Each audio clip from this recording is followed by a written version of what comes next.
Welcome to the Lean Lounge, a podcast brought to you by Lean Revisions. Please welcome your host, Jeff Gray. Hello, everyone, and welcome to the Lean Lounge. My name is Jeff Gray, and I'm your host here on the Lean Lounge, where we talk about everything under the Lean operations umbrella. We like to bring in a variety of guests and practitioners to help you understand how easy it is and how profitable it is to implement lean methodologies within any organization. You can follow us on the Lean Lounge on any of your major podcasts or all of your podcasts. And today we have a special guest, Jay Arthur from QI Macros. Welcome, Jay. Thank you for joining us. Hey, thanks for having me. Definitely. So before we dive into our conversation about what you bring to the lean operations umbrella table, who is Jay Arthur and a little background so the audience gets to know what you do and who you are. Prepare to meet a game changer in Lean Six Sigma and data-driven transformation, Jay Arthur. Jay Arthur is a renowned expert who has mastered the art of hacking Lean Six Sigma to deliver astonishing results in just a day or two. His unique approach turns complex data into tangible dollars, and the impact is nothing short of extraordinary. In the world of healthcare, Jay has achieved phenomenal success. He played a pivotal role in helping a major healthcare system reduce rejected claims by an impressive $24 million.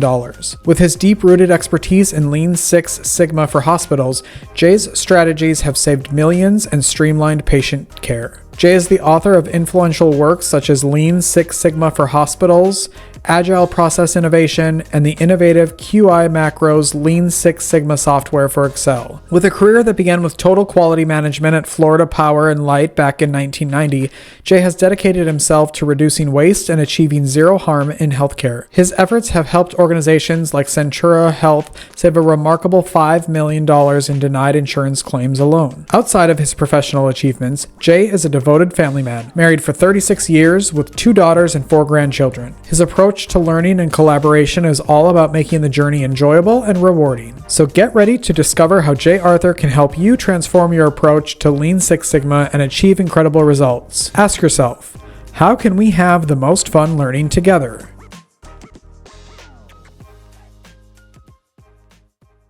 I've been using your product. I didn't really know your background and your history. I just saw you one day on Google with one of your videos back in the 90s.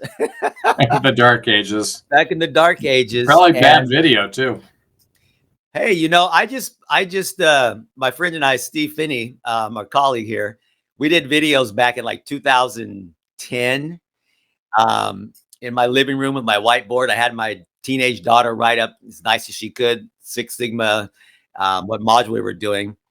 And I posted some of those retros and people liked those. I got like thousands of likes from those back in the day. So I every once in a while I repost one of those just so people remember how long we've been doing this stuff and a little bit of our background, So I've used your product, QI Macros, over the years. And I know, thank you for telling us how it came to be and the, inception and growth. I've applied it in manufacturing quite a bit. Nitto out in Ohio, Fluke Metals here in Bothell, Washington, clients like that. And I really like the ease of use and the knowledge and the export that you can do into, presentations and stuff. And I've seen it evolve over the years, obviously. Endlessly and forever. Well, it's continuous improvement. Right. You started in healthcare, and have you expanded, or do you do project work or just the software or consulting? What else do you do? Nowadays, it's predominantly the software. I started out in the phone company, which is service, and got involved with healthcare, which is service. I'd say about 40% of our market is manufacturing, 40% is services, and 20% other stuff. Banking. So yeah, I've been exposed to all kinds of folks. And nowadays, I'm doing things like tomorrow I'm doing a healthcare data analytics webinar, trying to get healthcare thinking about, here's the kind of data you have, here's what you can do with it. They want to be able to, there's one whole group called Magnet, which is a Magnet certified hospital. You have to do 200 improvement projects to become a certified Magnet hospital, right? And you have to be able to show that you're improving empirical outcomes, which means things that affect patients, like patient falls, injuries, infections. Is it kind of like the ISO of healthcare or something similar? Or Yeah, thinking it's more of improvement rather than systematic, setting a process in place. And then there's the Institute for Healthcare Improvement meets every December, and they use our software in most of their trainings for their improvement advisors, which is like a black belt in healthcare quality. so yeah, it sounds like it's the customer experience, the patient experience, the patient safety, the nurses and doctors safety too. When you start eliminating the falls and the infections, and I've done some things in hospitals, some major ones across the country, and yeah, they've really evolved in the last 20 years, I'd say, on really looking at quality. Well, they're trying, yes. I still say that healthcare is admiring the problem. So here's one of the things that I do when I go to these conferences. I walk around, I looked at all the poster presentations, and I do a little stroke tally of what kind of tools are being used in each one. If it has a bar chart, I stroke tally, line chart, stroke tally, fishbone, stroke tally. And Magnet, it's about 90% line bar and pie charts, which I consider the three stooges of charts. And then even at the Institute for Healthcare Improvement, it's a little over 50% line and bar charts. Now you have to understand, I've been going to those conferences for a long time. And I was there in 2006 when Dr. Don Berwick asked everyone to pledge allegiance to science and evidence, to use control charts and Pareto charts and histograms and fishbones, to systematically improve healthcare quality. And in 2016, I heard him say the same thing, but he was a little dejected. We're coming up on 2026, and I think that one he's going to be even more dejected, right? It's just, it's everybody's kind of admiring the problem, but everybody hesitates. And, one of the problems in healthcare is most people were going in and teaching green belt and black belt classes using manufacturing examples. And so they didn't understand what the hell you were talking about, right? And so that's why I have a lot of healthcare data that people can use. Like there's this giant monster thing, the Healthcare Data Guide by Provost and Murray, which is sort of the Bible of control charts and healthcare. There's a lot of other things out there. And in Magnet, they're working on evidence-based practice, which is, right? So that's one thing. And then the National Association for Healthcare Quality has a whole book on becoming a CPHQ, which is their certified professional in healthcare quality. So there's a lot of stuff out there, but I'm continuing to see it not being applied as ruthlessly as I believe it could. And I think the QI macros simplify and automate that a lot. And there's a lot of nurses who write me and they go, "Oh, I use QI macros every day to chart this, that, the other thing." And I think, "Oh my gosh, that's fantastic," right?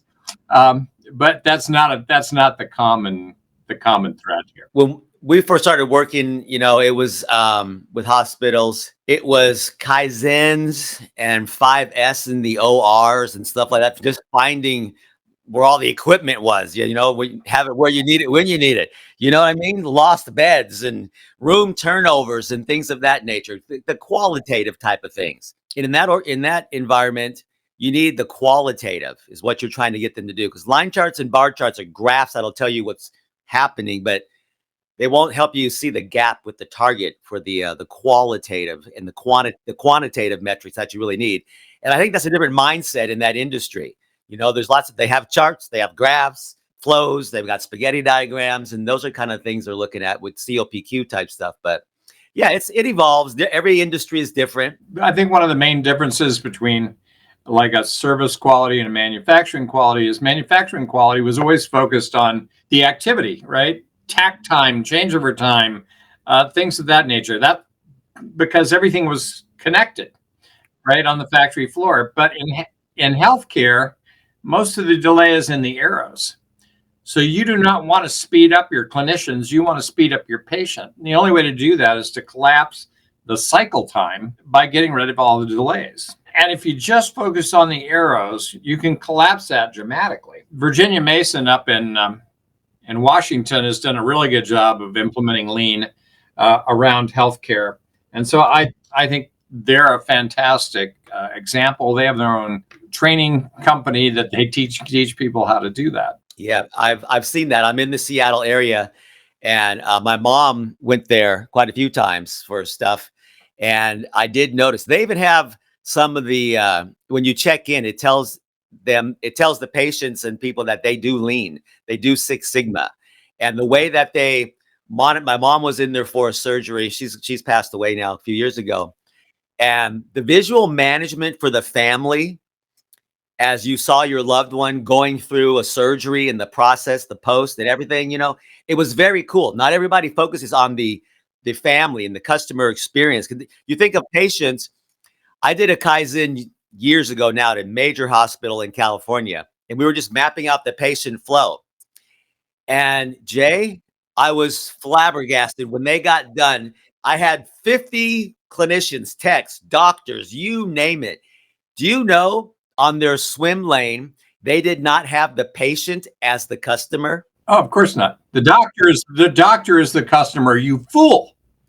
Yeah. I was like, you guys, we're doing patient flow through your organization, and where's the patient? One of the things I love in this book about Virginia Mason is they brought in Japanese counselors, and the counselors looked at the map of the building and they said, well, what are these areas? And they said, well, those are waiting rooms. They said, well, who waits there? Patients. And they said, well, how long do patients wait there? Anywhere from 45 minutes to an hour and a half. And the counselor said, aren't you ashamed? Aren't you ashamed?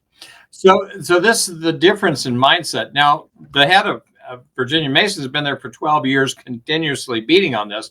But most heads of companies like that turn over every 3 years. And so you don't get the consistency of intent that you might need. That's why I think that we need to focus on the middle. And there was an article in HBR where the middle are the people who can really drive change, because the smart people in the center, connected to everybody, they can make it all happen. And then eventually leadership can change. We don't care. We're going to make it better. Tough darts, pal. We're moving on. Let's go. Taking the bull by the horns and making it happen. Yeah, you look at a spider web or a hub and a wheel. You're right. That's the core. There are people who are the influencers in the center, and they're connected to everybody. And and you can go into any company and go, well, who knows something about this? And they'd say, John over here, Susie over there, right? They know who knows it, whatever it is. And then you go find them, and they're super helpful. I always want to get those people on my side because they'll make it all happen. Yeah, I always tell people when we go in, the first wave, you're probably going to get 15, 20%, your current and future leaders. And I like your analogy of the core, the spoke, the middle of the spider web there, because everything branches out. And those are the ones I say on first wave, let's get some quick hits. Let's get, a Kaizen in a week. Let's save some ROI, tenfold on that 5 or 10 grand you spent. And then it begins to go through, and that's what helps. But you're not going to get the whole organization. And I like what you said there. You want to start from leadership because they can drive change and take care of the roadblocks. But if you have that middle core and they're like, we're going to make this happen, and we're going to charge on, and they're empowered to do that, or they have the level of responsibility within the org to do that, I think that's a good approach also. And every organization is different. Some jump from the top and go, it flows out. Others have to be pushed up. Others as outside influences, market, people leaving, turnover, bad reputation, and no one wants a bad reputation in a hospital or any kind of, Nobody doesn't want ugly news but I think that we preach top down, and I think that's an epic failure. Yeah. Why? Because to get a leadership team that is born again in quality and willing to do everything that is necessary to get it done is like, a unicorn. That's unicorn stuff. We can point at that. We've seen unicorns, but that's not a standard, right? It's not repeatable. I don't give a crap who you are. It's just not. But if you can get the people on the inside who are the influencers, the informal leaders, to own it and run it, then it doesn't matter who's on top. And I think we've failed. And the idea behind the top down is that's how you open up the pocketbooks to get deep money, so that you can do 40-day trainings and stuff, all this stuff. That's that's what that's for. It's not a reality. It's a myth in my estimation. Interesting. Very interesting. I'm as you said that, I was just thinking about some of the approaches that we've done. And I always like leadership to be involved and understand. Yeah, they're the ones who say yes or no because they have the pocketbooks. But if they say no, the people in the middle are still stuck and they're still, not seeing things happen. And that's when they leave. They're looking at different things. Leadership's looking at the dollars and the growth and the stock or whatever. And the ones in the middle are the ones living in the problems in the process. I always like to get a mix, but I'm going to try that a little better. What you're saying there, because once you get that middle core seeing the changes, it's a wave. It's a tidal wave. You can't stop it. Right. And once they're successful, well, guess what? Leadership will pay attention. They will notice, but they may not lead the charge. But you can get somebody else to lead the charge and then go, oh, by the way, one of the guys that I knew back at Florida Power and Light back when, they got really they won the Deming Prize back in '89 for quality. And then they got a new CEO and kind of fell out of doing quality improvement. And then they got a new CEO and came back into doing quality improvement. And one of the guys I knew out there, would just go around and he'd just talk to people and say, hey, you got anything you need help with? Well, yeah, we got too many outages in Broward County. Well, would you like me to help use some data and look at that? Yeah. And then they go figure out, well, tree frogs are getting into the transformers and causing the transformers to blow up. Well, can we put some netting in there that'll keep the tree frogs out of the transformers? Yeah. Okay. Right. So, but he would go around and he would help people be successful. And then they'd tell other VPs that, oh, he helped me be successful. And then he'd go help them. And so the rebirth of quality was this guy going around, hey, how can I help you? Right? You got some data about that? Let's look at it. And I think that's a good path. So one of the things that I have done is I have a, 1-day yellow belt training for free online that I give away. If people want to take the test and be certified, I charge them for doing that, right? Because it's administrative costs. And I wrote this book called Agile Process Innovation, Hacking Lean and Six Sigma for Maximum Results. So is it possible to train people in 1 day and get results? And the answer is yes. 4 hours. And so you don't need a ton of time. You have QI macros and some data and people that really have a problem to solve. Yes, we can train them quickly. People think that this whole concept of Lean and Six Sigma takes a lot of time, a lot of money. This is an investment. It's just like when you're looking for a stock or you're sending your kids to college or whatever you're investing in. This is an investment in your business and your organization and in your people. And you're going to get 10 times the ROI on anything you spend. If you do this correctly, you have the right data, you have the right support, you have the right software, the right portfolio management. It's all those pieces of the puzzle. And I did a podcast yesterday here in Seattle, and my audience there had not heard about, what we do and how it works. So I'm in the studio and the young lady says, so just what is this stuff? And I said, I'm glad you asked me this because I'm going to break it down to your show right now. Your lighting, your sound, your stage managers, your board operators, the young lady who met me at the door and let me in. I said, all that is your processes and systems, your equipment. And I said, if some of those break down or whatever, then your whole show falls apart or it's not as good as you want it to be or whatever. And she was like, I said, yeah, it's that simple. Just understand what that whole system is and where the problems are. And it's easy to do in just hours. And she looked at me and she goes, I'm going to do your white belt. We have a white belt online. That's 10 little videos. And you take a little test. It's all free. And right after the episode, she goes, wow, that was great. She goes, I'm going to do your white belt and I'm going to reach out to you. And I said, yeah. I said, I bet your team here has ideas on how you can make your show better and more optimized. Just that. And she goes, it's that simple. I said, we've done this in, theaters. We've done it in hospitals. We've done it in, military bases. It's just the system, the process. And I like what you said too, the data. You have to have the right type of data. And a lot of organizations already have it. They just don't know how to look at it. Right. And that's what I like about your program, your product, QI Macros, is it tells you, it gives you a roadmap. I have this type of data. Here's my numbers. Here's my qualitative or quantitative. And it helps you understand how to answer the questions you're looking for to get to the root cause. And I've seen that evolve over time. So I really like that. It's very easy to use, and it gives you readouts, and it helps those who are really trying without help to understand and uncover some nuggets, and how they can be successful. I think that's really cool. One of the biggest challenges, I believe, is most people think their spreadsheets are readable. They go on forever. I wrote an article. Nobody wants to read your spreadsheet. You built it, you understand it, but nobody else will read your spreadsheet. You want to take that data and turn it into a chart that somebody can glance at and go, oh, that's going up, that's going down, this is whatever it is, right? And so I think that's it. And the other thing I see a lot out there is people chop their data up like it was some sort of, sushi bar, right? Well, one Excel tab is March and the next tab is April. And no, it has to all be together so we can plot it all. Yeah, your current state. What's happening? Yeah. Oh man, you crack me up. I got to tell you a story. I was over in China with a huge global apparel manufacturer and distributor.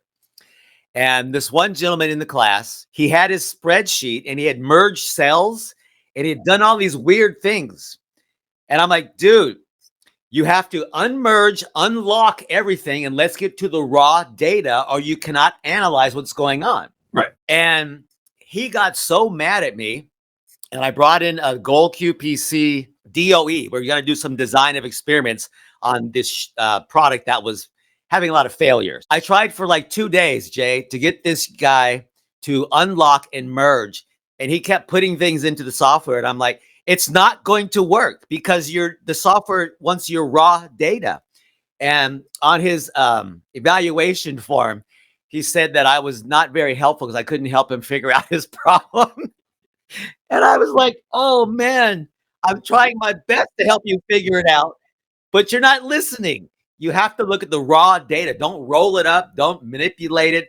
Let's look at what's happening. And that's what you need to do to analyze and drill to the root causes. So yeah. And I love what you said. No one's going to read your spreadsheet. Nobody's going to read your spreadsheet. And merge and center is officially evil, because you can't select a column and then you have merges and then you try and run a chart or something and it will just barf on you because it won't work, won't let you do it, right? There's a thing called center across selection that works just fine, but that is not what Microsoft chose to implement. Now, I was at an Excelapalooza conference and the head of Excel development was there and she had some statistics. What percent of Excel spreadsheets have merge and center? 54%, over half. If you're just using Excel as something to put out a little report, just go use Google Sheets. You don't need Excel, right? You're dragging a Ferrari along behind a donkey or something. It's stupid. That's just dumb. I don't know what that is, right? And then what percent of Excel spreadsheets have formulas in them? Less than 5%. Less than 5%. Formulas are so powerful and nobody wants to learn how to do them. So it's quite shocking, I think, how people are taking this power tool, and I talked to the head lady and she was telling us all about all the new stuff going in. And I said, we can't get the people to use the stuff that's in there. We don't need more new stuff. We need people to use the stuff that's there. I feel the same way about, quality improvement. Why aren't people using the tools of quality? I talked to the ASQ sections head and they say, well, most of our members, don't rate well in quality tools. What? You're in quality improvement. Why don't you have the skills? Come on. And I've made it easy. And and that's the key thing. When this stuff first came out and it was all Dimming and Ono and all those guys, Ishikawa, it was a little confusing. It was a little professorial, and it took a little time to make it where everybody can understand it and utilize it. And, over 60s, 80 years or whatever it's been in around now, it's not that difficult. And there's tools out there, and there's tutorials, and there's books, and there's seminars and webinars and support that can make it fit for any organization. That's what I really like about this. Man, you've said so many things. You just reminded me of so many horror stories. Well, everybody's got horror stories, right? The more we do this, the more we uncover. The more horrors we've discovered. One of the things to think about is I was at a conference on metrology of all things, and I was having a drink with some folks, and one guy said to me, well, it sounds like you're trying to dumb it down. And I said, no, I'm trying to simple it up. I'm not dumb it down, simple it up so that average Joe or Susie can do this. You don't have to be a statistician. You don't have to be a math magician, a guru. You don't need that. And that's why I did the way on the podcast, when I made it, fit for the host. Here's your environment. And I made it fit in her environment. It was that simple. She was looking at me when I was talking, and she was like going, wow. I could see it on her face. And it's simple. Yeah, I love it. So do you sell your books on your website or Amazon, or how do people get your books there? Yeah, so the Lean Six Sigma for demystified hospitals, and the other one they can get on Amazon. I actually give an ebook version of Agile Process Innovation away on the website. So you go out to qimacros.com/agile. There's a presentation I did for NACU, but there's a link to the book in there. And people can download it? Yeah. Very cool, Jay. Well, years ago, Seth Godin released a book called Idea Virus, and he gave away 1 million copies for free online. And I got this idea, hey, free, right? What I'm just trying to spread the gospel of quality. And to do that, you have to give away the Bible, all right? You have to give away the Bible, right? And it was very strange. I was at the ASQ World Conference. No, Lean Six Sigma conference. There'd been a guy that came the year before from Norway. I gave him a copy of the book, and then the next year he came back. He said, when I heard what you said about this, I scoffed. But I read your book on the flight back to Norway. Then I implemented it. He said, it works, right? And then he ran off. I was like, wait. Hey, if you send me, we give away the free white belt. We have templates that people can download. We have a COPQ calculator where when they do their Gimbas, they can put the dollar loss. If you could send me your link to your book there, and I'll put it on our website. We update our website every probably 3-4 weeks, kind of do a little review. I mean, that'd be cool. People just download it, partner together. Awesome. Love to share that. If you want to do that, it's up to you. But yeah. I mean, that's what it's all about. And that's why I love doing this podcast, because I have practitioners and I have people who are willing to share the knowledge and tools, their advice, their products and services. And, that's what I really like about doing this, because I like demystifying, because it's not something that's difficult to do. It's just, take an hour and school yourself a little bit, and you'll be able to transform, your lives, your organizations, your workforce, your people. And, I like how you're preaching the Bible there too, the gospel. Very cool. And I encourage everybody to go to your site and look and Google you, because your videos that you do are awesome. They're very engaging. They're very humorous. You say some things and I just go, Jay, I got to meet this guy. And it's like you say, it's simple. What do you say? Simple it up. It simple it up. We're not dumbing it down. We're simpling it up. I know you're in business and stuff too, so you do lean, but any kind of like nuggets of knowledge that our audience or listeners can take away? You've given quite a few already as we've chatted, but any specific, hey, you guys out there in the lean umbrella sphere, here's something I would maybe think about doing or trying, or nugget of knowledge. Yeah. So less than 10% of America works in manufacturing. 80% of America works in services. So we don't make stuff no more. Right? A lot of that moved overseas. Some of it's coming back, but we don't make that anymore. And so if I can sit down with nurses and value stream map what they're doing, or spaghetti diagram their nursing unit in an hour, and then come up with a better design in an hour. And then they can go back and rearrange the thing immediately. And 90% of the delay is in the arrows between. So don't bother looking at what's going on. Watch the thing going through the process and collapse that cycle time. And that is my number one lean insight for all service industries. And everybody, if you look at it like a Chipotle or a Subway, have a very good assembly line, right? And Panera's do not. I don't know. Yeah, I don't know who designed that one, but it's ugly. And that's why it takes longer to get served at some of these places than other places. But look for those examples around you and say, where can I borrow this and how can I use it? I love that. So when you say the arrows, you're talking the delays and the waiting and that throughput time. Look at your whole end-to-end throughput. If it takes something an hour to do, but you're only actually touching it for 2 minutes, those blue arrows in between the steps is what Jay is saying. Focus on that and squeeze that delay, that wait. Like the Japanese were saying, why are people wait? When you go to I've had clinics, I've had, hospitals, and if you go to the hospital, you're going to be waiting an hour. You go to the doctor, you're going to be waiting for the clinic for an hour. You're like, you scheduled me at noon, but I don't see you till 1:10. Why am I here? No good reason. All the documents can be done online now. So I should be able to walk in there, ring the bell, right. Jeff's here, and, do whatever I need. Anytime you're waiting or delayed or stopped, something's wrong. There's an opportunity for improvement. So I went to my local LabCorp to get some blood drawn, and I'd made an appointment. And you walk in, there's a little thing, and I scanned my driver's license. It said, you're logged in. You're checked in. 2 minutes later, a phlebotomist comes out and goes, Mr. Arthur, we're ready for you. Blood drawn, gone. There are hospitals out there where you walk into an emergency room, scan your driver's license or your medical whatever's. It logs you in, gives you a rooming card. Go to this room.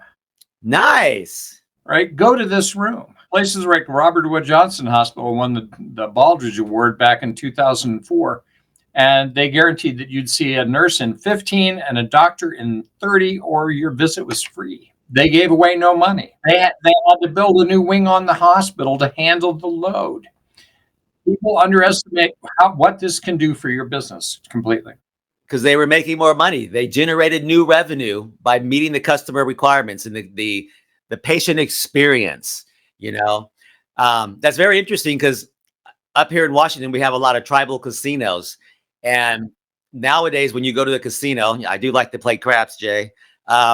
They take your license, and they know you're in there. They know you're 21. They know you're in their system, where they know what kind of food I like in the restaurant when they comp me stuff. So they've got that whole process down, and it's the gambler experience. They know I only I'm a light lager beer drinker 90% of the time. When I win, then I go to something else. I go to the top shelf, right? Let's drop down some cognac, right? Man, I knew it was going to be great, Jay. I knew just by seeing you and using your product and seeing your dynamic personality out there on the web and how you share the knowledge. So one more time, how can people get a hold of you?